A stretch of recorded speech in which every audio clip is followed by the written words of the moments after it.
Western allies have agreed to put a cap on the price of Russian oil. The G7 group of nations, as well as Australia and the European Union, have decided that no country should pay more than $60 a barrel, slightly below the current price of $64. Vladimir Putin says he's banning oil exports to select nations from February. Russia is funding its war with gas and oil exports. They are earning billions of dollars from it. Europe has been dominated by the fallout from Russia's war in Ukraine. Prices for electricity and especially gas rocketed. Governments forced to intervene. Russian President Vladimir Putin has banned the export of crude oil to nations, which imposed a price cap over the war in Ukraine.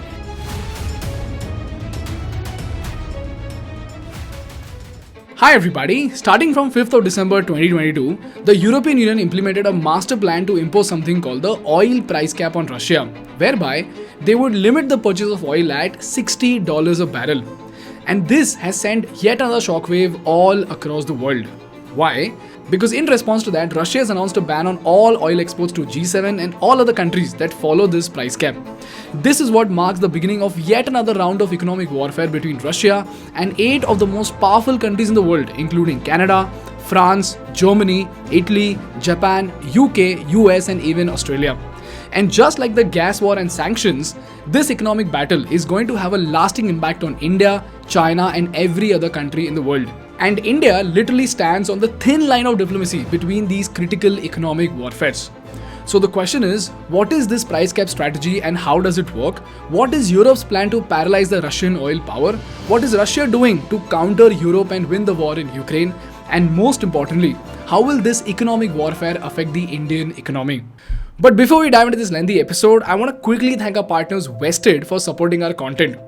Vested offers you the easiest way to invest in US stocks, and that too at zero brokerage fee, zero platform sign-up fee and even zero fixed fee on US deposits. They also have a wonderful feature like Vest, which allows you to invest in theme-based stocks of your choice, and that too in a completely legal way.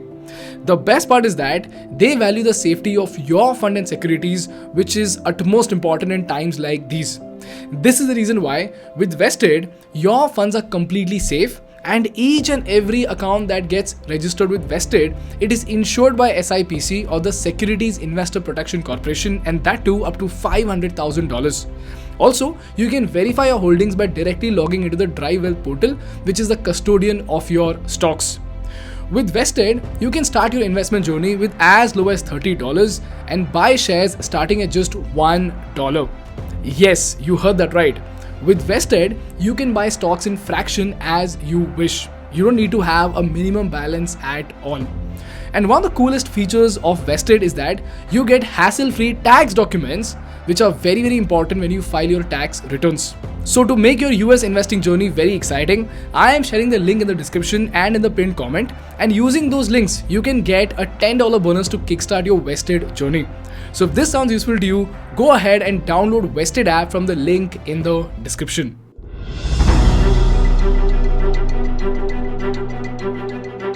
Before we get started, here's a quick summary of what exactly happened since the war started in February 2022. Number 1, Russia invaded Ukraine. Number 2, EU, UK and US sanctioned Russia so that they can cripple the economy of Russia and force them to withdraw. Number 3, since more than 40% of Europe's oil came from Russia, Russia took advantage of it and started decreasing the supply of oil. As a result, the oil prices spiked, and as you can see from this graph, the oil price went from $70 a barrel in November to more than $116 a barrel in July 2022. So guess what? Russia was making more money after the sanctions than before the sanctions, because now they could sell less oil at almost double the price. And if you remember, I showed you this graph in the Europe gas episode, whereby the graph said that the average revenue of Russia during the normal years from March to July was close to $50 billion. But in 2022, this revenue has almost doubled to more than $90 billion. So you see, Russia's major source of income, which is oil, that is still making them $20 billion every single month. So Europe's sanctions are not helping at all. In fact, they are backfiring heavily on Europe. And this is what it looks like. Inflation in the United Kingdom has surged to a new 40-year high and is now in double digit. Britain is now facing rising food prices, a worsening cost of living crisis and the prospect of a recession. A warning from the IMF, central bank intervention, disorderly currency movements. Now the British pound has fallen to its lowest level ever against the US dollar. The UK now facing what looks increasingly like a financial crisis. Sabotage is thought to be behind 3 leaks in the Nord Stream natural gas pipelines connecting Russia to Europe. The United Kingdom has announced an 80% hike in electricity and gas bills, worsening the current cost of living crisis. This is the reason why Europe and the G7 countries came up with a strategy whereby they said they would join hands together to form something called the buyer's monopoly. In simple words, together, they decided not to buy Russian oil above $60 per barrel.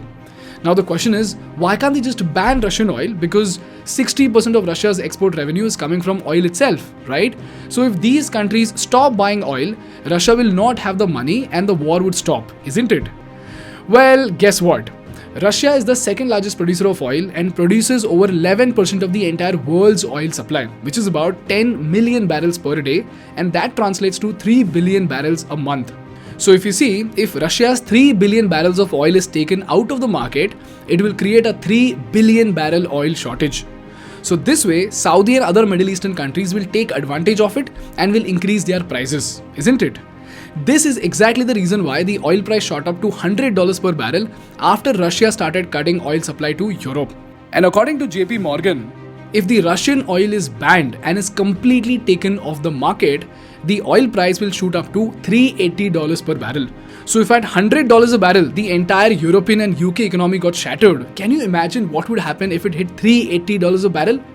So moral of the story is that you just cannot take out Russian oil from the market. This is the reason why G7 and Australia have come up with something called the price collar strategy, whereby these countries have chosen the price cap to be $60. And this price cap has been decided such that this price is low enough to restrict Russia's income, but at the same time, it is still slightly profitable for Russia so that they can get incentivized to keep producing oil. So now Russia's cost of production stands at $20 to $40 a barrel, and they can make a $20 to $40 profit per barrel. This is how the price collar strategy has been deployed by G7 and Australia to curb the cost of oil. But you know what, guys? This is where Russia came up with its own strategy to keep its oil revenues intact. And this is where India and China came to Russia's rescue. We're banning all imports of Russian oil and gas and energy. After the West announced sanctions, an unprecedented amount of Russian oil has been heading to China, India, and other countries that have ramped up purchases at a discounted price. As today the world's third largest consumer of oil and gas. And in that respect, quite honestly, we have seen that the India-Russia relationship has worked to advantage. So if it works to my advantage, I would like to keep that going. The demand from China and India, along with high oil prices, have boosted Russia's energy sales, even if it exports slightly less oil overall. China, which had already been the largest single buyer of Russia's crude before the war, has ramped up imports. So if you look at this chart, you will see that India and China are two of the biggest oil buyers in the world. So when both of us started buying oil from Russia, we got discounted oil and Russia got its oil revenues. And if you look at this chart, you will see that India's oil purchase from Russia has gone up from less than 1% to over 20% of our total oil purchase. And similar is the case with China. So even now, Russia's oil export has just gone down from 10 million barrels to 7 million barrels per day. That's it. So even though G7 has applied price cap, now Russia can easily sell oil to India, China and other countries, right?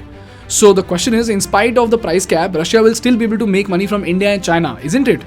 So the question is, how will this price cap prevent Russia from selling oil to other countries? Well, this is where you need to understand the super powerful monopoly of the European countries in the global shipping industry. You see guys, the shipping industry is a very capital intensive business. So if you want to take care of all the elements in the supply chain like vessels, containers, maintenance of ports, insurance and warehousing, you will incur billions of dollars in just working capital. So if the market goes down, you will directly go out of business. Which is why for each of these services, there are individual companies that give services to shipping companies from all across the world. And these individual companies in certain sectors are such a monopoly that you will be shocked to know that half of all seaborne Russian oil is transported on Greek vessels, and around 95% of it is insured through the London-based international group called P&I Clubs. And here's where the G7 countries have brought in a very complex and super strict system to prevent even other countries from buying Russian oil at more than $60 a barrel. To tell you about it, this is a document that is coming directly from the US government itself. And here, you can see that the entire stakeholder ecosystem is divided into 3 tiers. The first tier consists of commodity brokers and traders who are supposed to retain the price information of the oil that is being shipped, and then they are supposed to pass it on to the tier 2 and tier 3 stakeholders.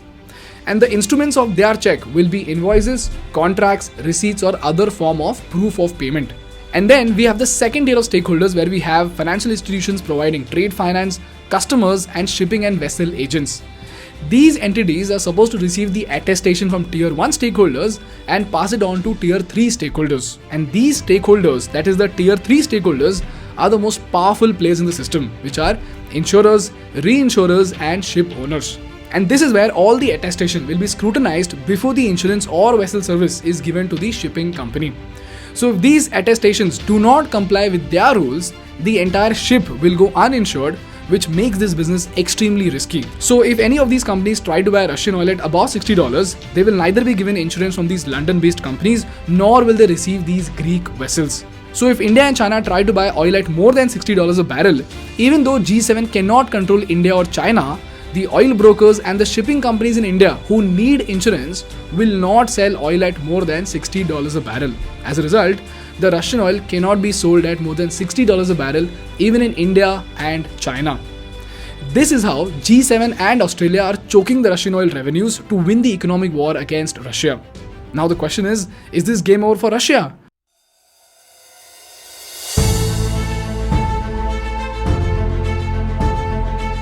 Well, guess what? There are actually 3 very big gaps in this price cap system that Russia can cleverly leverage to sell their oil to India, China, and Malaysia like countries. The question is, with such a stringent system and such powerful countries and companies at play, how the hell can Russia circumvent these sanctions? And this actually has a very interesting explanation. So let's have a look at these gaps and then you will understand how will this affect India. The first gap is something that has already been discovered by Iran because even they got sanctioned. So what they did was they turned off something called the automatic identification system in the ships. For those who don't know, these are basically location trackers on the ships that can tell you if these vessels are coming from Russia or not. And usually these ships turn off their AIS in a pirate infested zone. But suddenly now these ships are going off radar for no reason at all. And after the war has begun, this dark activity among the Russian affiliated crude oil tankers is up by 600% compared to the before war period. So after turning off their location, they conduct a ship-to-ship cargo transfer and then take the oil to the rest of the world.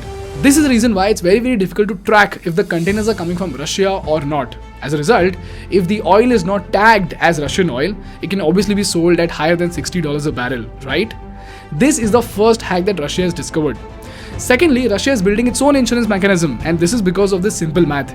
If Russia relied on these European insurance companies, then they'll have to sell oil at $60 instead of selling it at $80 a barrel. So considering that 10 million barrel shipment, Russia will lose $200 million a day, $6 billion a month, and $72 billion a year. So even if it makes a super heavy investment of $50 billion into providing its own insurance, it will still make $22 billion in profit, right? This is why Russia is setting up its own insurance system, and even Chinese companies are doing this. So again, the G7 can reject insurance to Indian ships with Russian oil only if they have European insurance, right? But if they have Russian insurance, nobody can stop these ships from selling oil at $70 a barrel to India. And lastly, Russia has announced a ban on oil export to any country that is abiding by the price cap, which means all these countries will have to be at the mercy of Saudi and other Middle Eastern countries. And like I said before, why would they sell oil at $60 a barrel when they know for sure that they can mint money with this leverage? So from February 1st onwards, after the ban will be applied, the cost of oil is expected to range between $70 to $80 or might even touch $100 a barrel. So again, the purpose of price cap, which is to get cheap oil, that is completely defeated. And as long as India and China keep buying Russian oil backed by Russian insurance, the second purpose, that is cutting Russia's revenue, even that is defeated. The cap was designed to limit Russia's petro profits and cut its war funding, but there has been little sign of it working. Vladimir Putin says he's banning oil exports to select nations from February. The ban will apply to those countries that implemented a cap on what they were willing to pay for Russian oil earlier this month. Russia's president had promised a response to the oil price cap. On Tuesday, he issued one by presidential decree, a ban on exports, both crude and oil byproducts, to countries participating in the $60 per barrel cap. That includes the EU, G7 and Australia. This is the story of the economic war between Russia and the G7 countries. Now the last question over here is, how will this entire system affect India? Number one, since India is a diplomat in this war, both these scenarios are beneficial for us. If the price cap works well, we will get oil at less than $60 a barrel, which is great. So our inflation will be under control, RBI can decrease the repo rate, and then your home loan interest will go down. I'll get into this in depth later on, but for now, all you need to know is that any geopolitical event directly affects your economics and your country's economics. So number one, do not ignore them. And number two, don't keep on asking me how geopolitics is related to business. Secondly, with COVID recovery, the oil prices have been over the roof, and that has killed the profits of Indigo and SpiceJet. So if oil prices go down, it will be very good for every other fuel sensitive industry in India. So again, the Russian price cap directly affects the entire aviation industry of India. And at the same time, if the oil price goes up, then inflation will shoot up, repo rate will go up, and the banks will charge more interest. Eventually, the construction businesses will see a drop in profits.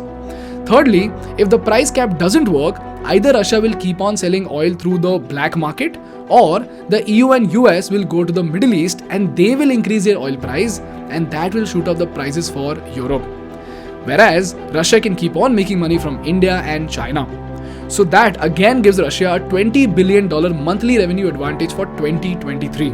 And lastly, I am attaching all the study materials along with the price cap restrictions and the documents to help you understand this economic war better. So go through them and let me know what you think. That's all from my side for today, guys. If you learned something valuable, please make sure to hit the like button in order to support our work, because this really helps the YouTube algorithm. And for more such insightful business and political case studies, please subscribe to our channel. Thank you so much for watching. I will see you in the next one. Bye bye.